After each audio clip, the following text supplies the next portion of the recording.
ఎందుకు ఇలాంటి సబ్జెక్టులు తీస్తాడో నాకేం అర్థం కావట్లా. బెటర్గా అంటే కంగువా బెటర్ అనిపించింది ఒరిజినల్గా చెప్పాలంటే. కానీ పర్లేదు, ఫ్యాన్స్ అయితే చూడొచ్చు అంతే. మంచి హైప్ అయితే ఉంది. కార్తిక్ సుబ్బరాజ్ గారి డైరెక్షన్ అంటే చాలా అంచనా ఉన్నాయి తమిళ వాళ్ళు కానీ తెలుగు వాళ్ళు కానీ. మరి ఆ డైరెక్టర్ గారు అది అనుకున్నారా లేదా? థియేటర్ తలుపులు తీస్తే బయటకు పారిపోదాం నేనేది అనుకున్నా. అసలు లోపల పరిస్థితి ఏం బాగాలేదు. నుంచి పాజిటివ్ టాక్ వస్తుంది. మరి అసలు నాకు తెలిసి రేపు నుంచి థియేటర్ ఎవరైనా వచ్చాడన్న ఒక డౌటే నాకు. సాంగ్స్ ఎట్లా ఉన్నాయి? సాంగ్స్ ఒకటో రెండో ఉన్నాయి కానీ ఫస్ట్ పార్ట్ ఒకటి బాగుంది అంతే. కలికిలో ఏం కొట్టాడో సేమ్ ఇక్కడ దింపేసాడు యాజ్ యూజువల్గా. ఉంది. ప్రాపర్ సినిమాటిక్ హైస్ ఉన్నాయి. Climax last half an hour అయితే బ్రెత్ టేకింగ్ ఉంది.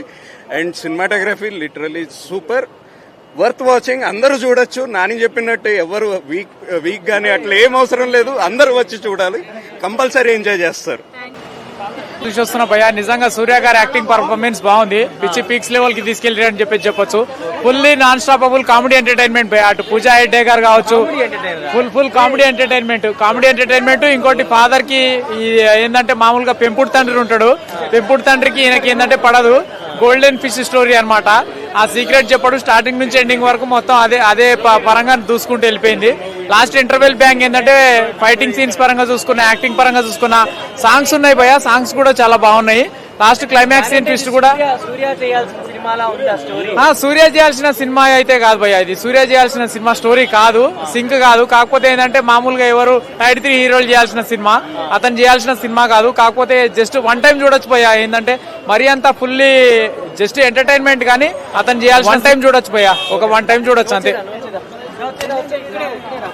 బ్రో నేనేం చెప్పు, ఎలా ఉంది రెట్రో సినిమా? నచ్చలేదు భయ్యా. అసలు సూర్యకు తగిన కాన్సెప్ట్ కాదు ఇది. సూర్య చేయాల్సిన సినిమా కాదు అనిపించింది.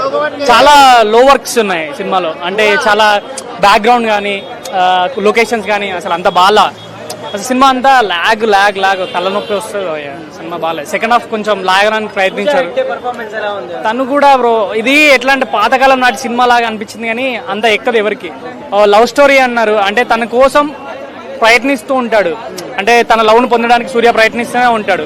బట్ లాస్ట్ లో సక్సెస్ అవుతుందా, మధ్యలో సక్సెస్ అవుతుందా, అవుతూ ఉంటది, పడుతూ ఉంటది, లేస్తూ ఉంటది. చాలా లాగ్ అయిపోయింది సినిమా. లాస్ట్ కు ఒక 20 minutes చాలా బాగుంది. సినిమాలో లాస్ట్ కు అందరు నవ్వుకుంటూ బయటకు వస్తారు. ఎందుకంటే జోక్ బాగుంటది. అదొకటే బాగుంది సినిమాలో. ఆ జోక్ ఏంటంటే 399 గన్స్ తుప్పు పట్టినవి ఒకటి మాత్రమే గన్ పనిచేస్తుంది అనేది అదొకటే జోక్ బాగుంది. లాస్ట్ లో అదొకటే ఏంటంటే 399 సీన్స్ బాగా, ఒక్క సీనే బాగుంది సినిమాలో. Thank you bro, thank you very much. Cinema last లో ఆ డోర్లు ఓపెన్ చేసి పెట్టారు. సినిమా అవ్వట్లేదు. వెయిట్ చేస్తా ఉన్నాం. నాకు ఒకటే డైలాగ్ అనిపించింది, కాపాడండి అయ్యా నన్ను అనిపించింది అనమాట. సూర్య గారు ఎందుకు ఇలాంటివి సెలెక్ట్ చేసుకుంటున్నారో, కార్తిక్ సుబ్బరాజ్ గారి మీద ఏం నమ్మకం పెట్టుకున్నారో, అంత నల్లగా పూజా హెగ్డేని ఎందుకు చూపించాలనిపించిందో నాకు అసలు అర్థం కాలేదు. ఎందుకు అంటే తీయండి, సినిమాలు తీయండి, కానీ రెట్రో అని పెట్టి రెట్రో స్టైల్లో దాన్ని ఏదో చేసి కథ ఇది లేకుండా లాస్ట్లో ఆయన ఏమో ఊరికి దేవుళ్లాగా చూపించి అసలు ఏం చేద్దాం అనుకున్నారో ఏం చేశారో అర్థం కాలేదన్న. నాకైతే కంప్లీట్గా సినిమా అయితే కంప్లీట్గా నేను డిసప్పాయింటెడ్. లేదు, నాకు చెప్పడానికి కూడా రావట్లేదు అసలు ఏముంది సినిమాలో అంటే. సూర్య గారు ఆయన యాక్టింగ్ గురించి వాటి గురించి యాక్టింగ్ పెర్ఫార్మెన్సెస్ మనం మాట్లాడక్కర్లేదు కానీ వాట్ ఈస్ ద కాన్సెప్ట్ అనేది నాకు ఎప్పటికీ క్లారిటీ రావట్లా. పోనీ అది ఏమన్నా గోల్డ్ ఫిష్ అన్నారు స్టార్టింగ్ నుంచి, అది కూడా లాస్ట్ లో ఫిష్ కాస్త ఒక ఫిషే పనిచేస్తుంది అన్నారు, మిగతా ఫిష్లన్నీ చచ్చిపోయి అన్నారు. ఆ ఫిష్ ఏంటనేది చివరిదాకా కొట్టుకున్నాం, బుర్ర పగిలిపోయింది, తలనొప్పి వచ్చేస్తుంది. వదిలేని ఎంత ఎప్పటి స్టోరీ? ఒక 20 ఏళ్ల క్రితం స్టోరీలా? 93 వేసారు అంటే అంతే 30 ఏళ్ళ క్రితం. రెట్రో స్టైల్ అన్నారు, రెట్రో స్టైలే కనబడలేదు ఎక్కడ. రెట్రో అనే దానికి ఆ ఫీల్ కానీ ఇంపాక్ట్ కానీ ఎక్కడా కూడా ఆ బ్యాగీ ప్యాంట్లో ఆ స్టైల్ ఆఫ్ డ్రెస్సింగ్ ఎక్కడా కనిపించలేదు. రెట్రో అని పేరుకు పెట్టినట్టుంది తప్ప నాకు ఎంత తక్కువ మాట్లాడుకుంటే అంత మంచిది. బ్యాక్గ్రౌండ్ స్కోర్ బాగుంది అంతే, ఏం లేదు చెప్పడానికి సినిమాలో. అదే చెప్పాక ఎందుకు నల్లగా పూసి అంత అవసరమే ఉంది, నార్మల్ గానే చూపించవచ్చు కదా.